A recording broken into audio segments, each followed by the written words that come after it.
Ndasubiye kubaramutsa mwe banywanyi mukurikira imboneshakure yacu ari nayo yanyu Shiramatsiko TV. Imboneshakure imwe rudende idushikiriza inkuru n'ibiganiro utaronka ahandi.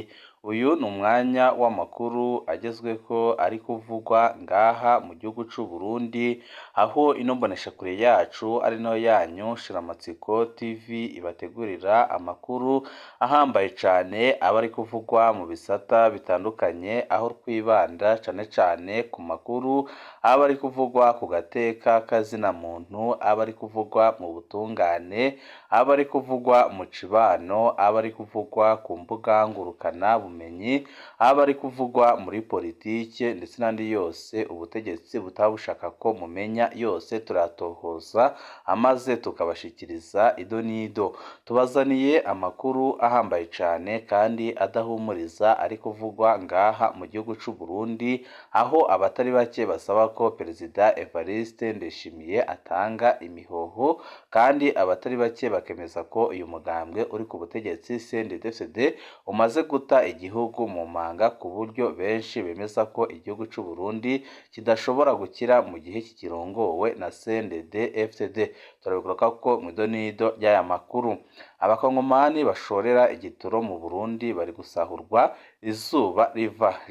Jean Nduwimana niwe wabitangaje, avuga ko ibintu biriko birakorwa biteye isoni kandi biteye ubwoba, mu gihe abarundi batari bake bari bamaze iminsi batora akoyoko kubera icyo gitoro kiriko kirava muri Kongo, mu gihe ikibazo cy'igitoro ngaha mu gihugu c'u Burundi cyabaye akananira bahinga. Benshi bakemeza ko ndetse ubu tuvugana Uburundi bugeze ahatemba kubera iryo kena ry'igitoro, mu gihe umukuru w'igihugu c'u Burundi Perezida Evariste Ndayishimiye yama akekeza bamwe mu bategetsi avuga ko aribo batuma igitoro kitaboneka mu gihugu c'u Burundi, ariko abatari bake bakemeza ko ari remetanya rikomeye cane, kuko biraboneka neza ko gutorera inyishu ibibazo by'igitoro ngaha mu gihugu c'u Burundi byamaze guta kuw'amazi leta yose, kugeza naho umushiranganje wa mbere Gervais Ndirakobuca batazira ndakugarika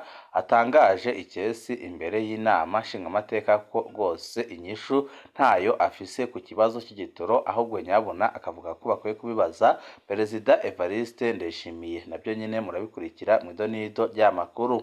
Abavunjayi mu Burundi basaba leta guhagarika kubahohotera no kubaburabuza mu gihe baba bariko barakora bisunze amategeko. Abarenga 15 barapfunzwe, nayo amazu amwamwe akora ibyo kuvunja amafaranga mvamakungu yarugawe, ayandi nayo beneyo bahitamwo kuyiyugarira kuko abakozi babo batwawe n'inzego z'umutekano n'igendereza.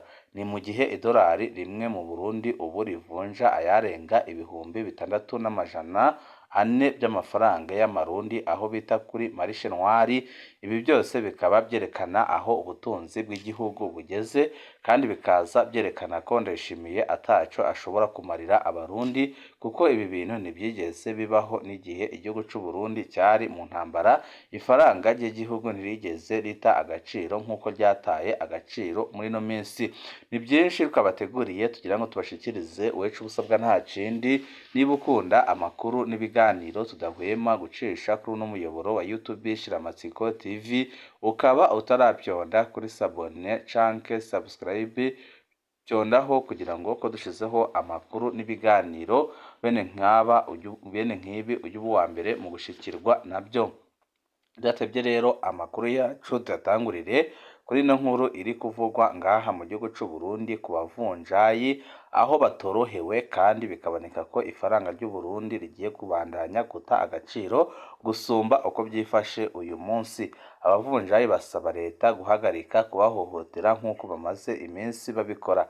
Abavunjayi mu Burundi basaba leta guhagarika kubahohotera no kubaburabuza mu gihe baba bariko barabukora bisunze amategeko.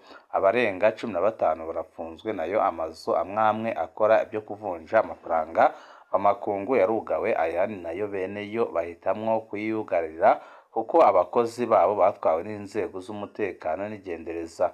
Ni mu gihe idolari rimwe mu Burundi ubu rivunja ayarenga ibihumbi 6,400 by'amafaranga y'amarundi aho bita kuri marishe noire. Kutoroherwa ku bavunjayi byatanguye ku wa 15 Ruhuma 2020 aho hugarwa amazu yose acuruza amahera mvamakungu mu Burundi. Ico gihe idolari ryavunjwa hagati y'amafaranga 1,700 n'1,800 muri BRB hamwe n'amafaranga 2,900 ku isoko yo mu Rufuri. Mu mpera z'umwaka wa 2022 warurongoye BRB Dieudonné Murengerantwari mu nama n'abakorera muri ico gisata yamenyesheje ko ukeneye gukora yugururiwe hashingwa ko umutahe ungana n'imiliyoni 500, ingwati y'imiliyoni 10, imiliyoni 2 z'umuhinga bukoreshwa hamwe n'umuliyoni 1 wo kwiga dosiye mu kiringo c'ukwezi kumwe. Umutahe waje utorohereza umuvunjayi nk'uko babyivugira ko ari umurengera ku bari muri ico gisata. Naho biruko amazu acuruza amahera mvamakungu yaruguruwe yongera arahabwa na BRB amafaranga, ariko ifaranga ryaciye ritakaza agaciro. Mw'ibanki nkuru y'igihugu idolari rimwe ryavuye hagati y'1,700 rigera ku hagati y'1,700 n'1,800 rija ku mafaranga 2,800 na 2,900 mu mpera z'ukwezi kwa gatandatu 2023, inyuma y'uko BRB ivuze ko hariko hakorwa amanyanga menshi muri urwo rudandazwa. Ayatanzwe mu mabiro ndeshanje ajanwa ahitwa ku isoko ryo mu Rufuri haciye hahugurwa amabiro deshanje arenga 6. Ni mu gihe idolari rimwe ryavunjwa 3,800. Ku makuru yo kwizerwa abakunzi b'ijwi rya Amerika baronse nuko kuva ico gihe haciye hatangwa itegeko mu biro by'umukuru w'igihugu ryo kurondera uwo wese ari muri urwo rudandazwa afatwe afungwe. Kwa 23 z'ukwezi kwa 4 2024 uruhigi rw'abavunjayi rwaciye rutangura.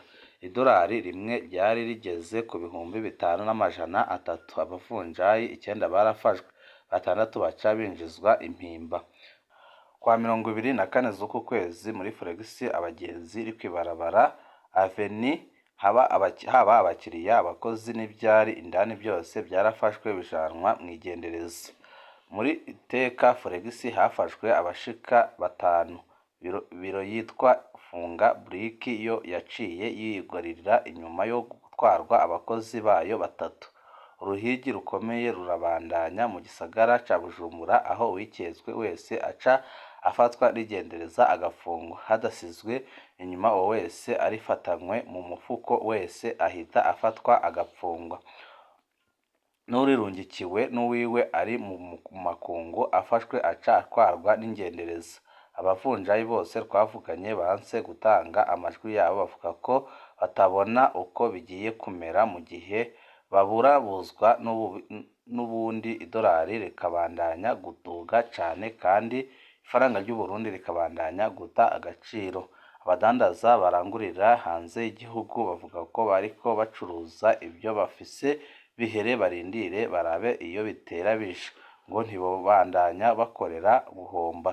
Abanyepolitike basaba kugarurikira ubutunzi bw'igihugu. Mu mugambwe Kotebu urongowe na Kefa Nibizi basaba itunganywa neza ry'ubutunzi bw'igihugu. Mu gihe kuri ubu muri iyi ndwi irangiye muri BRB idolari ryavunjwa hagati y'2,868 kugeza ku 2,910. Ku badandaza mu kinyegero rivunjwa hagati y'645 gushika kuri 6,700. Ibi byose nyene bikaza byerekana ko byanga bikunda mu Burundi ibintu bikomeye cane kandi ibintu byamaze gufata indi ntera kugeza aho ifaranga ry'u Burundi rita agaciro ku rugero nkuru rimeze. Benshi bakemeza ko iyi ntwaro itarasezererwa abarundi batazigera bagira amahoro. Tuve kuri iyi nkuru amakuru yacu tabananize kwibura ry'igitoro rimaze imyaka irenga 2 ryibonekeza mu gihugu c'u Burundi, ariko bikaboneka neza ko abategetsi bananiwe gutorera inyishu icyo kibazo gihanze abarundi isinzi. Abakongomani bashorera igitoro mu Burundi bari gusahurwa izuba riva. Jean Nduwimana akaba agaragaza ko ibi bintu biteye isoni. Umuvugizi w'ishirahamwe Orukomo Jean Nduwimana aranegura ingendo y'igipolisi c'u Burundi kiriko kirasahura abakongomani bashorera igitoro muri zone Gatumba komine Mutimbuzi. Abo bakongomani bari bamaze iminsi bashorera igitoro muri zone Gatumba bavuga ko banyazwe amabido y'igitoro agera ku 4,500 ku munsi wa 4 w'indwi irangiye, bikozwe n'igipolisi.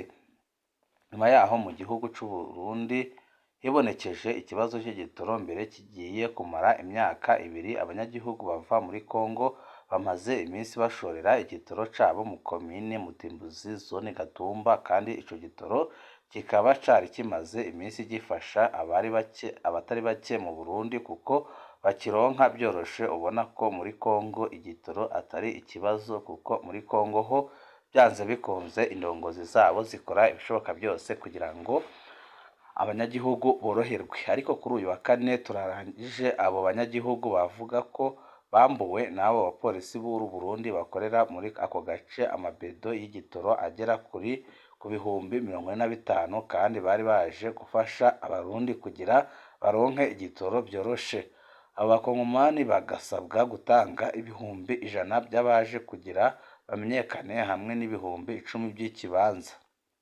Muri Orukomo bavuga ko leta y'u Burundi yo kubahiriza abo bakongomani baza gushorera igitoro mu Burundi kuko baza gufasha igihugu na rijya Uburundi buri mu kibazo c'ikena ry'igitoro. Jean Nduwimana asanzwe avugira shirahamwe Orukomo avuga ko leta yategerezwa kubafata neza ikabiyegereza, ntibanyagwe igitoro cabo kandi bashinjiza bizwi ku rwego rw'intara, komine na zone. Jean Nduwimana akavuga ko naho urwo rudandazwa rutemewe n'amategeko, leta yabakira neza kubera ibibazo igihugu kimazemwo imyaka itari mike. Nta wundi muti uhari kugira igihugu kibandanye kibaho canke abanyagihugu babandanye biyunguruza atari kugura ibyo bitoro biva muri ibyo bihugu duhana imbibi, kuko biboneka neza ko abatwara igihugu cacu c'u Burundi bo bananiwe rwose kuzanira abarundi igitoro. Akaba ariyo mpamvu aba bariko barafasha kugira ngo icyo gitoro kiboneke rwose bakwiye kubahirizwa, kuko bariko barafasha Uburundi ku rugero rukomeye cane. Akaba ariyo mpamvu benshi bemeza ko ibintu aho bigeze rwose byari bikwiye kujyamwo umuco ku buryo bugaragara cane. Umwasi wa mbere w'u Burundi ni CNDD-FDD. Abansi b'igihugu n'ibisuma biguma byiba abarundi amamiliyoni bakangara baja kurondera kandi mu Burundi atakibuze. Inda ndende y'abarongozi niyo itumye igihugu gitembagara. Inda ndende y'aba-CNDD-FDD niyo itumye idolari riduga kugera kuri 6,700. Inda ndende y'aba-CNDD niyo itumye igitoro n'ibinyobwa n'isukari bibura. Ninde uzubahuka kuvuga ko ubutegetsi bwa CNDD-FDD butishe igihugu c'u Burundi? Ikibabaje zamunira kure zibe ziragaragara ubujuju bwazo muri commentaire zivuga ko rwose turiko turatyoza ubutegetsi, ariko ikigaragara cyo nuko ibisuma bya mbere bikomoka muri CNDD-FDD. Kubera iki ibintu bidahinduka, ubuzima butera buba nabi muri gihugu c'u Burundi? Hari uwavuze ati ushaka kwica igihugu wica indero ukazimanganya n'amashuri. Ni mu bisigaye bigaragara ni waba aho wicaye ushobora kuba wicaye ukabona ibibazo igihugu kirimwo ukabibona udahengamye ku bwoko canke ku mugambwe, ukaba ubibona ko tubiterwa n'uburongozi bubi, ukaba ubibona umenye ko uri incabwenge keye Uburundi bufise, ariko icyo ushobora gukora ni ukwifatanya n'abandi barundi ukamagana iyo ntwaro. Impamvu zo kwama usanga mu bisagara bikuru by'igihugu haba abantu badakunda leta iba ihari biva ku kungene incabwenge zose zama zikunda kwegeranira mu bisagara, kandi ibyo ni kw'isi yose. CNDD yaba abahutu yaba abatutsi eka mbere n'abagumyabanga n'imbonerakure z'incabwenge nta numwe atabibona ko CNDD ryayitaye ku w'amazi igihugu badashoboye kukiyobora ntabe na gatoya nta cizere na kimwe batanga kuri kazoza k'igihugu incabwenge zivuga ziti reka turabe abaterere igere rya nyuma za mbonerakure nazo zivugishwa n'inzara zimwe zirinda gukizura kugira zisorome ibijumbu n'ibigori by'abenegihugu bitwaje umwiza uwumva zivuga ngo Kagame umututsi baraziroze kuko ntibyumvikana ingene uri mu Burundi woza kuvuga kari Kagame be n'abatutsi bataye igihugu mu manga ni ukuri ndayishimiye n'abatwara igihugu c'u Burundi barakwiye kwisubiraho kuko ubu tuvugana igihugu c'u Burundi kigeze ahatemba kubera intwaro mbi ya CNDD FDD kubona idolari rigeze ku bihumbi 6,700 by'amarundi ni ibintu biteye isoni kandi byerekana ko ibi bintu abarundi bakwiye kubihagurukira bakarwanya ubutegetsi bwa CNDD FDD kandi kanya karibuze n'andi makuru azabagezwe ko ari kuvugwa cane ngaha mu gihugu c'u Burundi ibihe byiza nibyo ndabipfurije banywanyi bacu